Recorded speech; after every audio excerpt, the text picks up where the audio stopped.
Nasaan na mga pipino ko, kamatis ko, tsaka carrots? Abay, linagay ko lang to kagabi Ay, dito, ha. Nasaan na tita. napunta yun? Sorry, ginamit ko po kasi. Sus, Mariose. Kala kung sino nagsasalitang salad. Sorry, tita. I just needed to rejuvenate my face kasi hindi po ako nakatulog na maayos kagabi. Bakit, Iha? Ano nangyari? May problema?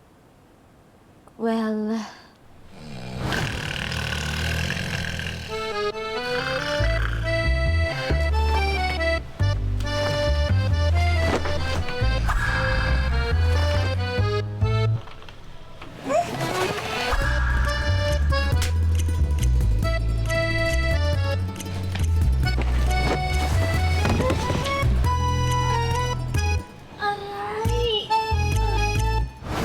Ako, pasensya ka na, Iha, ha?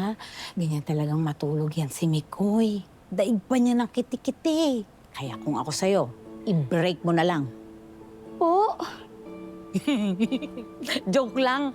Ito kung makari ako. Sige, ano pa bang kailangan mong gulay para dyan sa mukha mo? Gusto mo ng okra, kalabasa, meron ako dyan sa... Tita, hindi na po. Okay na po to. Sa totoo lang, gusto ko lang sana... Anong gusto mo? Alam mo, basta kaya ibigay ng pamilya ko, bibigay ko sa'yo. Halika na. Tita, gusto ko lang po magpasalamat for welcoming me here. You have a very beautiful family. At masaya po ako na nakilala ko kayo. Alam mo, hindi naman araw-araw may dinadalang babae sa amin si Mikoy. At dahil dinala ka niya dito sa bahay, iisa lang ibig sabihin nun.